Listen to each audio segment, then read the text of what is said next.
Next topic है, हम isomerism शुरू कर रहे हैं, स्टीरियो आइसोमेरिज्म। ठीक है, तो आइसोमेरिज्म किसे कहते हैं, आइसोमर किसे कहते हैं? आइसोमर वो होते हैं कि टू और more than two compound having the same molecular formula. इनका मॉलिक्यूलर फॉर्मूला सेम होगा तो मतलब मॉलिक्यूलर वेट भी सेम होगा, बट उनकी जो फिजिकल और केमिकल प्रॉपर्टीज है वो अलग अलग होती है। उनको हम क्या कहते हैं, आइसोमर कहते हैं। Compound having same molecular formula and same molecular wait but different physical and chemical property known as isomer, and this phenomena is known as isomerism। ठीक है, फिर एक वर्ड आता है होमोलोगस सीरीज। होमोलोगस का मतलब क्या होता है कि जो दो कंपाउंड है उनमें सिर्फ एक CH2 का फर्क है। होमोलोगस सीरीज का मतलब क्या है, अगर आप किसी दो कंपाउंड को कह रहे हो कि वो होमोलोगस सीरीज है, यानी कि उन दोनों कंपाउंड में एक CH2 का फर्क है। जैसे कि इस कंपाउंड की बात करें तो यहाँ पे ये क्या है, CH2 4 COH, और यहाँ पे एक एक्स्ट्रा CH2 आ गया है। अगर कंपाउंड में अगर एक CH2 का फर्क आ रहा है तो उसको क्या बोलते हैं, होमोलोगस सीरीज कहते हैं। और जो होमोलोगस कंपाउंड होते हैं या होमोलोगस सीरीज के जो कंपाउंड होते हैं वो कभी भी आइसोमर नहीं होते हैं। ठीक है, आइसोमर का मतलब भी क्या होता है कि सेम मॉलिक्यूलर फॉर्मूला और सेम मॉलिक्यूलर वेट, तभी आप उनको आइसोमर बोलोगे। बट यहाँ पे तो इनका मॉलिक्यूलर फॉर्मूला चेंज हो गया। मॉलिक्यूलर फॉर्मूला चेंज होती है, एक मॉलिक्यूलर वेट भी चेंज हो जाएगा। यहाँ पे एक एक्स्ट्रा कार्बन और हाइड्रोजन आगे दो, तो ये आइसोमर रही नहीं। आइसोमर का मतलब क्या होता है, जितने नंबर ऑफ कार्बन आइटम यहाँ पर है उतने नंबर ऑफ कार्बन आइटम वहां पर होंगे, जितने नंबर ऑफ हाइड्रोजन यहाँ पर है उतने नंबर ऑफ हाइड्रोजन वहां पर होंगे। उनको हम बोलते हैं आइसोमर। लेकिन जब होमोलोगस सीरीज होती है वहां पे क्या हो गया, एक CH2 का फर्क आता है। तो होमोलोगस सीरीज वाले कंपाउंड कभी भी आइसोमर नहीं होते हैं।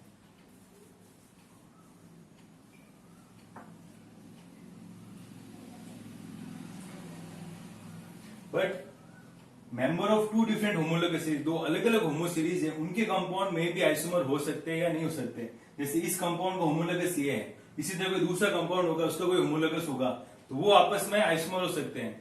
बट ये दोनों आपके क्या आइसोमर नहीं, इनको क्या बोलोगे, होमोलोगस कंपाउंड होंगे।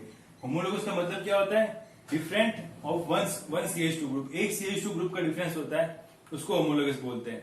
तो सबसे पहले आपको देखना है कि आपका कंपाउंड है, जो दो कंपाउंड दे रखे हैं आपको, वो आइसोमर है कि नहीं है। कैसे पता लगाना है, जो आइसोमर में क्या होता है, सेम मॉलिक्यूलर फॉर्मूला और सेम मॉलिक्यूलर वेट। कैसे चेक करना है, नंबर ऑफ कार्बन आइटम या नंबर ऑफ हाइड्रोजन, जो भी उसमें एलिमेंट है दोनों तरफ इक्वल होने चाहिए, तभी वो आपके आइसोमर होंगे।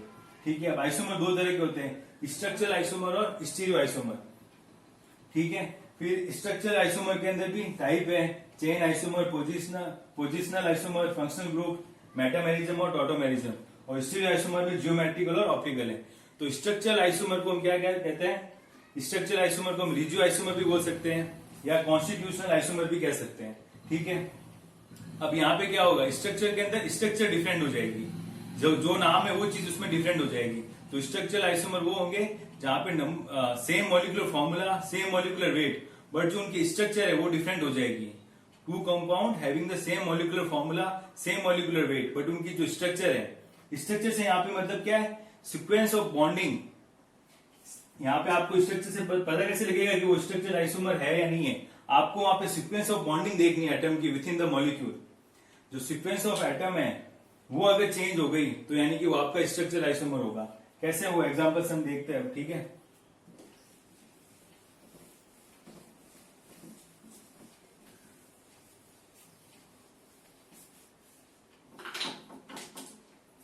जैसे कि स्ट्रक्चरल आइसोमर का मतलब क्या है कि यहाँ पे अगर आपका ये आपकी चेन थी, ठीक है, अब यहाँ पे क्या होगा, ये वाला कार्बन आइटम पहले इस कार्बन से जुड़ा था, 1 2 3 से जुड़ा हुआ था। ठीक है, अब ये वाला कार्बन किससे जुड़ गया, 2 से। तो इसने क्या करा, अपना सीक्वेंस ऑफ बॉन्डिंग चेंज कर दी, तो ये दोनों आपस में क्या हो जाएंगे, स्ट्रक्चरल आइसोमर हो जाएंगे। इसने क्या करा, स्ट्रक्चरल आइसोमर में क्या हुआ, उसने सीक्वेंस ऑफ बॉन्डिंग, पहले ये 1 नंबर से जुड़ा हुआ था कार्बन, बट जब इसके आपने आइसोमेरिज्म शो करा तो यहाँ पे भी नंबर ऑफ कार्बन आइटम 4 है, यहाँ पे 4 है। ठीक है, बट यहाँ पे क्या हुआ, इसने अपनी स्ट्रक्चर चेंज कर दी। यहाँ पे ये इसको अगर नाम देते हम तो ब्यूटेन होता है, यहाँ पे नाम देते हैं तो 2 मिथाइल प्रोपेन होता। ठीक है, तो यहाँ पे क्या हुआ, स्ट्रक्चर ऑफ जो सीक्वेंस ऑफ बॉन्डिंग थी, पहले 1 नंबर से जुड़ा हुआ था, अभी 2 पे जुड़ गया, तो इसने अपनी बॉन्डिंग चेंज कर दी। सीक्वेंस ऑफ बॉन्डिंग का मतलब क्या है कि एटम एक दूसरे एटम से हटके किसी और पे जाके लग रहा है। उसने अपनी जो पहले 1 से जुड़ा हुआ था अब 2 से जुड़ गया, तो जो उसकी सीक्वेंस थी बॉन्डिंग की वो चेंज हो गई।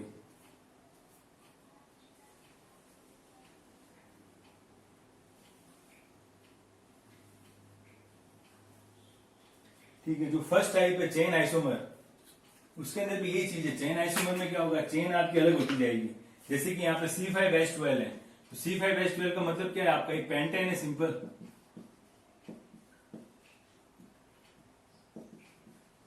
यहाँ पे नंबर ऑफ कार्बन आइटम 5 है और हाइड्रोजन आप गिन लो कितने हैं, 6 6 12 हाइड्रोजन है। ठीक है, अब ये आपका क्या है, पेंटेन है नॉर्मल। अब आपका अगर इसके चेन आइसोमर बनाने हैं तो चेन आइसोमर में क्या बन सकते हैं आपके, आप इसकी क्या कर सकते हो, यहां से एक CH3 उठा के यहां पे लगा दो। ठीक है, ये आपका क्या बन गया, चेन आइसोमर बन गया। इसी तरह और इसके आप आइसोमर बनाओगे तो आपने देखा कि ये 1 2 3 4 और 5, या फिर 1 2 3 4 और 5। ठीक है, कहीं से भी आप शुरू करोगे तो इक्विवेलेंट पोजीशन आ जाएगी। अब आपने इस CH3 को हटा के यहां पे लगाया है, नहीं सॉरी यहां पे लगाया है। ठीक है, तो ये क्या हो गया, 1 2 पे मिथाइल लगा हुआ है। अगर आप CH3 को यहां जोड़ोगे तो भी ये 1 2 पे होगा। तो जो इसका ये जो आइसोमर बनेगा, ये और ये दोनों सेम है, ये वाला और ये दोनों सेम है, क्योंकि यहां पे भी जो मिथाइल है 1 2 पे आ रहा है, यहां भी 1 2 पे आ रहा है। तो इसका एक आइसोमर तो ये हो गया। ठीक है, ओके। अब अगला आइसोमर क्या बना सकते हैं हम अलग, कि ये जोड़ दो आप कार्बन पे, ये मिथाइल, यहां पे भी 5 कार्बन है और 12 हाइड्रोजन है, तो ये भी एक इसका क्या हो गया, आइसोमर हो गया। तो ये तो C5H12 के कितना आइसोमर, चेन आइसोमर कितने बनेंगे, 3 आइसोमर बनेंगे। ठीक है, इस तरह से आपको देखना है कि आपने यहाँ पे देखा कि सीक्वेंस ऑफ बॉन्डिंग चेंज हो रही है। ये सारे क्या है, ये स्ट्रक्चरल आइसोमर का एग्जांपल हो गया। यहाँ पे क्या हुआ, सीक्वेंस ऑफ बॉन्डिंग चेंज कर दी, यहाँ पे भी सीक्वेंस ऑफ बॉन्डिंग चेंज हो गई। तो ये सब क्या हो जाएंगे, स्ट्रक्चरल आइसोमर आ जाएंगे और चेन आइसोमर में आएंगे।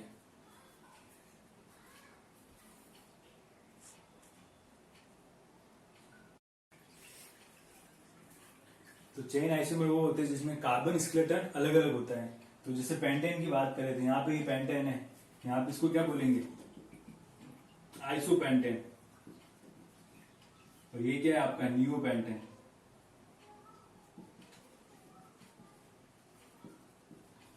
ठीक है, तो चेन आइसोमर वो होंगे जहां पर कार्बन स्केलेटन अलग अलग होता है।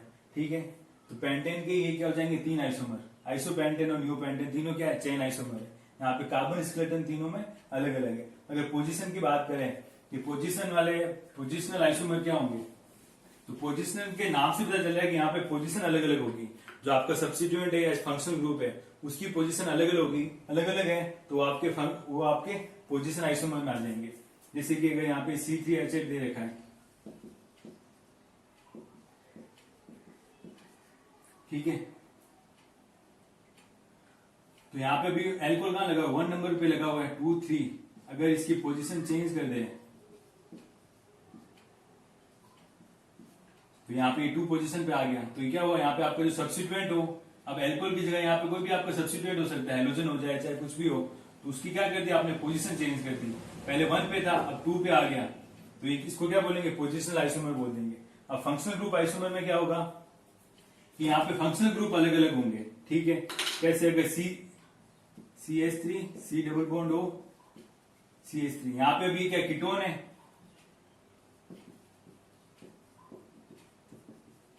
यहाँ पे क्या बन गया, एल्डिहाइड बन गया।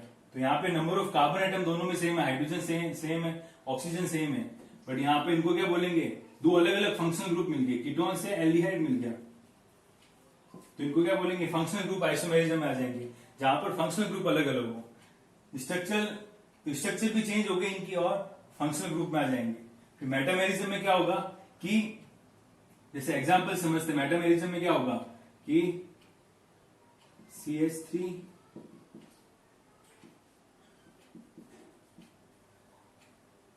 2 3 4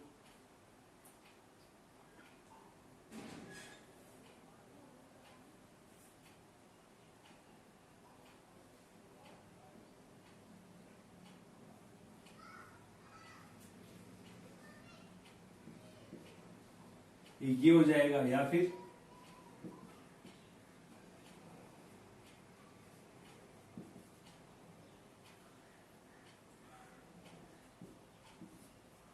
तो यहाँ पे आप देखो कि नंबर ऑफ कार्बन एटम 4 है, नंबर ऑफ हाइड्रोजन कितने 10 है दोनों के अंदर, और एक ऑक्सीजन है। तो यहाँ पे क्या होगा कि जो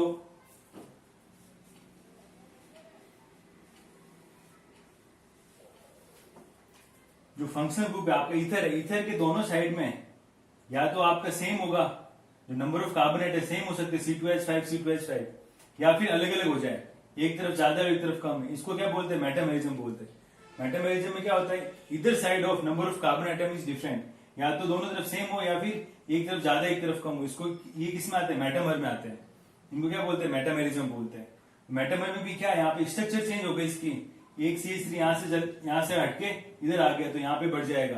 तो इधर side of chain number of carbon atom is different. इधर साइड ऑफ फंक्शनल ग्रुप बोल दो, इधर side of functional group number of carbon atom is change, उसको क्या बोलेंगे, मेटामेरिज्म।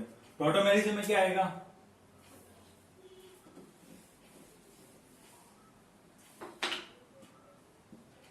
कीटो इनवर्ट टोटोमेरिज्म आप देखते ही हो। तो यहाँ पे क्या होगा, कीटो इनवर्ट टोटोमेरिज्म के अंदर जो एक हाइड्रोजन है यहां से वो ऑक्सीजन के पास चला जाएगा, CH2 double bond OH CH3, ये क्या बन गया यहाँ पे, इनॉल। तो कीटो से इनॉल, तो ये क्या हो गया, टोटोमेरिज्म हो गया। और इनॉल फॉर्म ज्यादा स्टेबल होती है, ठीक है। तो ये क्या हो जाएगा आपका, टोटोमेरिज्म में पार्ट हो जाएगा। तो टोटोमेरिज्म के अंदर एटम शिफ्ट होते हैं, जबकि रेजोनेंस में इलेक्ट्रॉन शिफ्ट होते हैं। आपको पूछेगा कि भाई टोटोमेरिज्म में क्या होता है, टोटोमेरिज्म में एटम शिफ्ट हुआ है, हाइड्रोजन शिफ्ट हुआ है, जबकि रेजोनेंस में एटम शिफ्ट नहीं होते, इलेक्ट्रॉन शिफ्ट होते हैं। तो टोटोमेरिज्म भी क्या आपका स्ट्रक्चर का पार्ट है, ठीक है। तो स्ट्रक्चर आइसोमर में क्या हो जाएगा, सीक्वेंस ऑफ बॉन्डिंग चेंज हो जाएगी। यहाँ पे हाइड्रोजन इधर लगा हुआ तो इसकी बॉन्डिंग चेंज होकर कहां चला गया, ऑक्सीजन पे। तो स्ट्रक्चर के अंदर सबसे पहले आपको देखना है कि वो स्ट्रक्चर आइसोमर है या नहीं है। तो उसके लिए सबसे पहले आपको देखना पड़ेगा कि वो आइसोमर है। सबसे पहले तो आपको चेक करना है कि वो आइसोमर हो, आइसोमर है तभी आपको आगे जाना है कि वो स्ट्रक्चरल है कि स्टीरियो है। तो आइसोमर कैसे हो, कैसे पता लगाना है कि उसका मॉलिक्यूलर फॉर्मूला और मॉलिक्यूलर वेट सेम होगा तो वो आपका आइसोमर हो गया। फिर आपको आगे आना है उसके क्लासिफिकेशन में, फिर आपको देखना है कि स्ट्रक्चर है कि स्टीरियो आइसोमर है।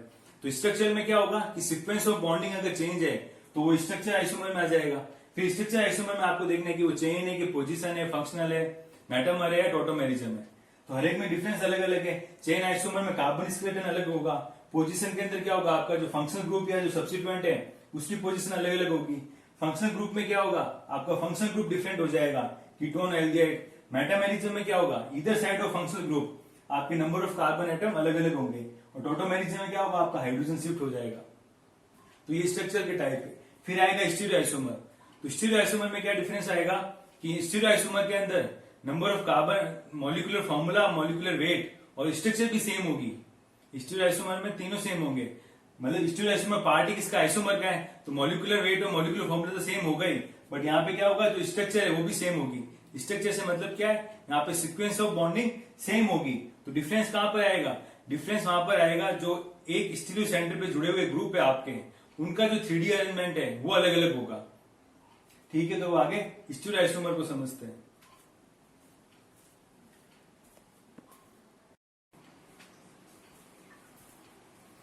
स्टीरियो आइसोमर किसे कहेंगे, टू और more than two compound having the same molecular formula, same molecular weight और स्ट्रक्चरल फॉर्मूला भी सेम होगा, बट जो उनका 3D अरेंजमेंट ऑफ एटम होगा around the stereo centre within the molecule वो क्या होगा, अलग होगा, ठीक है। तो स्टीरियो में ध्यान क्या रखना है, जो 3D अरेंजमेंट ऑफ एटम है, 3D अरेंजमेंट ऑफ एटम्स है around the stereo centre within the molecule वो अलग होगा, उनको हम क्या बोलेंगे, स्टीरियो आइसोमर कहेंगे, ठीक है। तो यहाँ पे सीक्वेंस ऑफ बॉन्डिंग चेंज नहीं कर रहे हम, जो 3D अरेंजमेंट है मॉलिक्यूल का, मतलब जो उसकी एक्चुअल 3D शेप है उसके अंदर जो उसका 3D अरेंजमेंट है वो हम अलग होगा एटम्स का, उनको हम क्या कहेंगे, स्टीरियो आइसोमर, ठीक है। अब जो अमाउंट ऑफ एनर्जी रिक्वायर्ड है उसको एक स्टीरियोमर को दूसरे स्टीरियोमर में कन्वर्ट करने के लिए, ठीक है, जैसे कि आर से एस, सिस से ट्रांस, जो भी हम अभी पढ़ेंगे आगे जियोमेट्रिकल के अंदर, एपीमर में, ठीक है। तो इन सबको जब हम कन्वर्ट कर रहे हैं एक स्टीरियो आइसोमर से दूसरे स्टीरियो आइसोमर में, तो कुछ अमाउंट ऑफ एनर्जी चाहिए होता है। उस एनर्जी के अकॉर्डिंग स्टीरियो आइसोमर दो तरह के होंगे, कॉन्फॉर्मेशनल और कॉन्फिगरेशनल। कॉन्फॉर्मेशन आइसोमर में क्या होगा, वो इजीली इंटरकन्वर्टेबल होते हैं एक फॉर्म से दूसरी फॉर्म में, यानी कि अपनी एक स्टीरियो आइसोमर से दूसरे स्टीरियो आइसोमर में इजीली कन्वर्ट हो जाते हैं। तो कह सकते हैं कि दीज आर इंटर कन्वर्टेबल होते हैं। इनके लिए जो अमाउंट ऑफ एनर्जी रिक्वायर्ड होता है वो रूम टेम्परेचर पर इजीली अवेलेबल रहता है, इस वजह से वो कन्वर्ट हो जाएंगे। अब इनके लिए इंटर कन्वर्जन के लिए जो अमाउंट ऑफ एनर्जी लो है, रूम टेम्परेचर पे अवेलेबल है, तो वो लगातार एक दूसरे में कन्वर्ट होते रहेंगे। तो हम इनको क्या करें, सेपरेट नहीं कर सकते हैं। These can not be separated at room temperature. Room temperature में हम इनको सेपरेट नहीं कर सकते, लगातार रोटेट होते रहेंगे। जैसे इक्लिप्स से स्टेगर्ड में कन्वर्ट होना, स्टेगर्ड से इक्लिप्स में, तो ये लगातार इनमें कन्वर्ट होते रहेंगे, तो हम इनको सेपरेट नहीं कर सकते। जस्ट इसका उल्टा क्या होगा, कॉन्फिगरेशनल। इनको हम क्या बोलते हैं, रिजिड बोल सकते हैं। ये इंटर कन्वर्टेबल नहीं होंगे और इनके लिए जो अमाउंट ऑफ एनर्जी वो बहुत हाई होता है, जो रूम टेम्परेचर पे अवेलेबल नहीं होगा इजीली। जब रूम टेम्परेचर पे अवेलेबल नहीं है तो हम इनको सेपरेट नहीं कर सकते। दो स्टीरियोआइसोमर को या दो कॉन्फिगरेशनल को हम सेपरेट नहीं कर सकते, सेपरेट कर सकते रूम टेम्परेचर पर। इनके लिए high amount of energy required होता है, जो रूम टेम्परेचर पर अवेलेबल नहीं होता, इस वजह से हम इनको सेपरेट कर सकते हैं रूम टेम्परेचर पर। तो कॉन्फिगरेशनल को हम रूम टेम्परेचर पर सेपरेट कर सकते हैं, जबकि कॉन्फर्मेशनल को हम रूम टेम्परेचर पर सेपरेट नहीं कर सकते। एग्जाम्पल क्या देंगे, ज्योमेट्रिकल, एपीमर, एनाइसोमर और डायस्टेरियोमर। अब हर एक चीज के बारे में भी आगे आएगा डिटेल में। तो आपको ये ध्यान रखना है कि जो स्टीरियोआइसोमर है मेनली किसका कॉन्फिगरेशन, अगर मॉलिक्यूल का कॉन्फिगरेशन चेंज है, कॉन्फिगरेशन से मतलब क्या हो गया, उसका 3D अरेंजमेंट अगर चेंज है तो वो क्या होगा, स्टीरियोआइसोमर होगा। ठीक है, अब इसके बाद आएगा जो हम रिप्रेजेंटेशन देखेंगे, 3D अरेंजमेंट ऑफ एटम्स, यानी कि कैसे हम रिप्रेजेंट करते हैं मॉलिक्यूल्स को। वेज डैश हो जाएगा, फिशर हो जाएगा, न्यूमैन हो जाएगा, सॉर्स हो जाएगा, रिप्रेजेंटेशन आएगा। फिर असाइनमेंट आएगा कि DL, RS, सिस ट्रांस, ठीक है, सिन, एंटी, कैसे हम रिप्रेजेंट करते हैं मॉलिक्यूल को, वो सब देखेंगे अभी।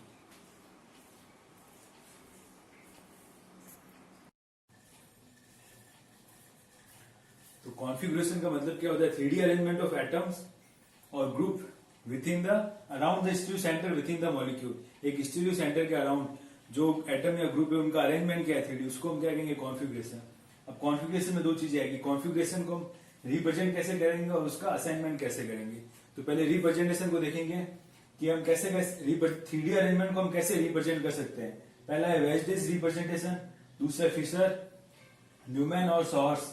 ठीक है, और असाइनमेंट में क्या आएगा, DL निकालना, RS, ज्योमेट्रिकल आइसोमराइजेशन में EZ, सिस ट्रांस, सिन, एंटी, एपीमर और एनोमर। सबसे पहले रिप्रेजेंटेशन चेक करेंगे कि हम रिप्रेजेंट कैसे करेंगे किसी भी मॉलिक्यूल का 3D अरेंजमेंट है उसको।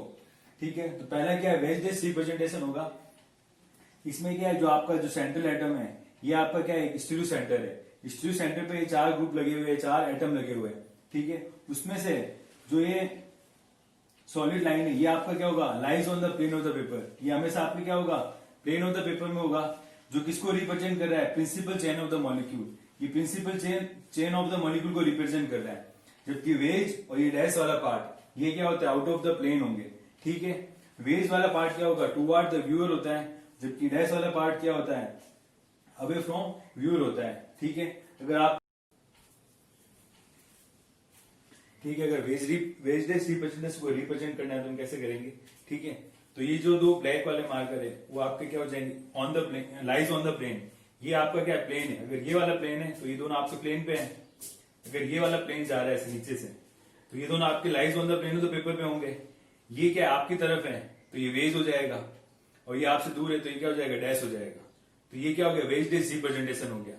अगर ये वाला प्लेन है तो ये दोनों क्या होंगे, lies on the plane of the paper में, जबकि ये वाला जो आपकी तरफ है ब्लू मार्कर वो वेज होगा, रेड वाला मेरी तरफ है वो क्या होगा, जो ब्लू वाला है वो आपकी तरफ वेज है और ये आपसे दूर है, तो ये क्या हो जाएगा, डैश हो जाएगा, रेड वाला मार्कर। पर जब मैं अपनी तरफ से देखूंगा तो रेड वाला मेरे लिए क्या है, वेज है, जबकि ब्लू वाला मेरे लिए क्या है, डैश है।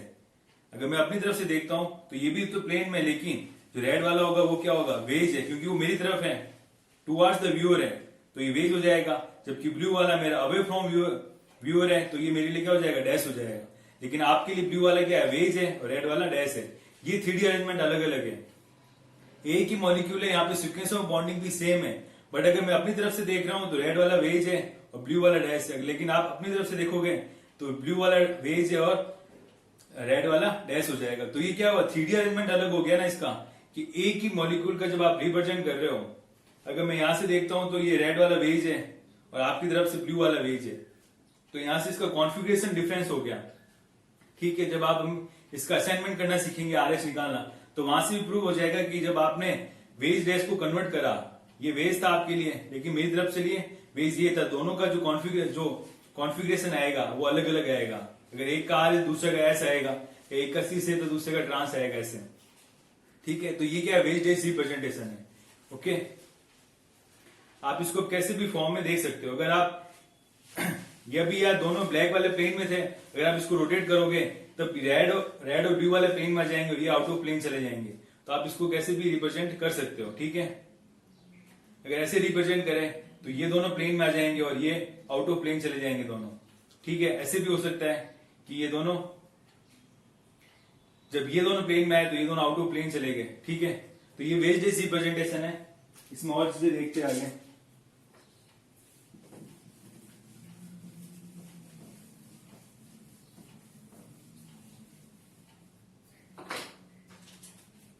जो वेज डेज रिप्रेजेंटेशन होता है उसमें जो ये बॉन्ड है, जो वेज और डैश वाला पार्ट होगा वो हमेशा क्या होगा, एक्सटर्नल होगा। ठीक है, अब ये दोनों क्या है, रिप्रेजेंटेशन आइडेंटिकल है। ठीक है, जो ये वेज डैश वाले होते हैं कभी भी आपके अंदर नहीं होंगे इसके। ये रिप्रेजेंटेशन आपका गलत है। कभी भी जो प्लेन ऑफ द पेपर वाले जो बॉन्ड है उसके अंदर कभी नहीं आएगा, ये हमेशा एक्सटर्नल होंगे। ठीक है, ये आपका राइट रिप्रेजेंटेशन है, जबकि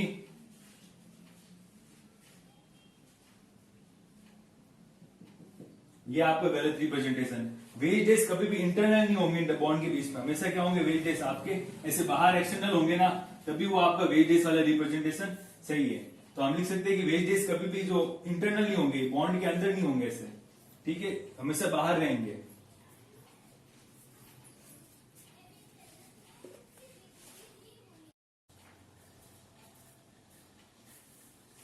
जो लास्ट एग्जांपल था उसमें तो कि एक स्टीरियो सेंटर था, जरूरी नहीं कि एक स्टीरियो सेंटर, एक से ज्यादा स्टीरियो सेंटर भी हो सकते हैं। तो यहाँ पे क्या है, दो स्टीरियो सेंटर वाला कंपाउंड है कोई, तो यहाँ पे क्या है, आपके स्टीरियो सेंटर है ये।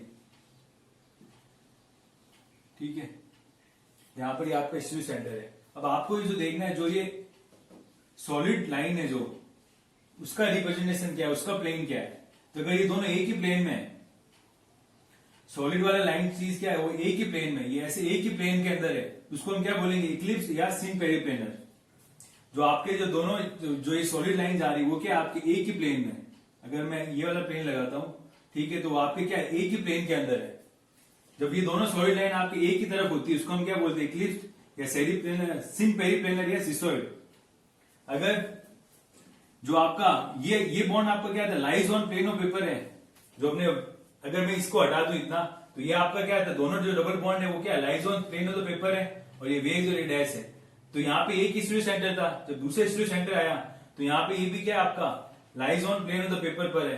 तो जब ये दोनों आपके बॉन्ड सेम साइड है, जो प्लेन ऑफ द पेपर वाले बॉन्ड है, जो प्लेन ऑफ द पेपर वाले बॉन्ड है, अगर वो आपके सेम साइड है तो आप उसको क्या बोलोगे, इक्लिप्स या सिन पेरिप्लेनर या सिसोइड। तो जब आपके प्लेन ऑफ द पेपर वाला बॉन्ड दोनों अगर अपोजिट साइड में है, ठीक है, ये क्या, आप एक दूसरे के अपोजिट साइड में, उसको हम क्या बोलते हैं, स्टैगर्ड या एंटी पेरिप्लेनर या ट्रांसोइड। ठीक है, अगर आपके लाइज जो प्लेन ऑफ द पेपर वाले बॉन्ड है, अगर वो दोनों अपोजिट साइड है, हम उसको क्या बोलेंगे, स्टैगर्ड या एंटी पेरिप्लेनर। दोनों का प्लेन क्या हो जाएगा, अलग। ठीक है, अब more than two stereo centre, यहाँ पे दो स्टीरियो सेंटर, अगर एक से ज्यादा स्टीरियो सेंटर है। अब यहाँ पे आपको बताना है कि जो बॉन्ड है वो ट्रांसोइड है, सिसोइड है। ठीक है, तो आपको जो प्रिंसिपल चेन है, जो सॉलिड लाइन है, वो आपको किसको बता रही है, प्रिंसिपल चेन को बता रही है। तो आपको प्रिंसिपल चेन देखनी है, ये कैसी जा रही है, ट्रांसोइड है। ये आप देखो, अगर आप इसको आराम से देखोगे तो ये कैसे जा रही है, ट्रांसोइड जा रही है। तो जो ये वाला बॉन्ड है आपका, वो क्या हो जाएगा, ट्रांसोइड हो जाएगा। इसी तरह आप इसको जब देखोगे प्रिंसिपल चेन को, ये भी आपका क्या है, ट्रांसोइड है। ठीक है, अगर आप यहां पे चेक करो तो ये वाला जो बॉन्ड है ये, और ये यहां से यहां तक, ये दो स्टीरियो सेंटर आपका क्या है, सिसोइड है ये वाला बॉन्ड। इसी तरह यहां से आप देखोगे तो ये वाला बॉन्ड भी आपका क्या हो जाएगा, सिसोइड, एक ही प्लेन में। ये दोनों पार्ट क्या है आपके, एक ही प्लेन में, ये ऐसे। इसी तरह यहां पर देखेंगे तो जो ये वाला बॉन्ड है आपका, ये देखो एक ही प्लेन में आ रहा है ये, ये सिसोइड हो गया। इसी तरह ये वाला पार्ट और ये पार्ट, ये भी आपका क्या हो गया, सिसोइड। लेकिन इस वाले बॉन्ड की बात करेंगे तो ये वाला बॉन्ड क्या हो जाएगा, ये वाला बॉन्ड कैसा है आपका, सेम साइड है दोनों ये, तो ये भी सिसोइड हो जाएगा। इस वाले बॉन्ड की बात करें, ये क्या अपोजिट साइड है, तो ये वाला क्या हो जाएगा, ट्रांसोइड। ठीक है, इसी तरह इस मॉलिक्यूल में आपको देखना है कि कौन सिसोइड बॉन्ड है और कौन ट्रांसोइड बॉन्ड है। तो सिसोइड और ट्रांसोइड आप किसके बीच में देखोगे, दो स्टीरियो सेंटर के बीच में देखना है आपको, सिसोइड है कि ट्रांसोइड है। अगर ये दो आपको दो स्टीरियो सेंटर लेने हैं, ये दो स्टीरियो सेंटर हो गए, ये वाला बॉन्ड आपको देखना है कि ट्रांसोइड है कि सिसोइड है। तो आपको देखना है कि जो प्लेन ऑफ द पेपर वाले बॉन्ड है, जो प्लेन ऑफ द पेपर वाले बॉन्ड है वो अपोजिट साइड है कि सेम साइड है।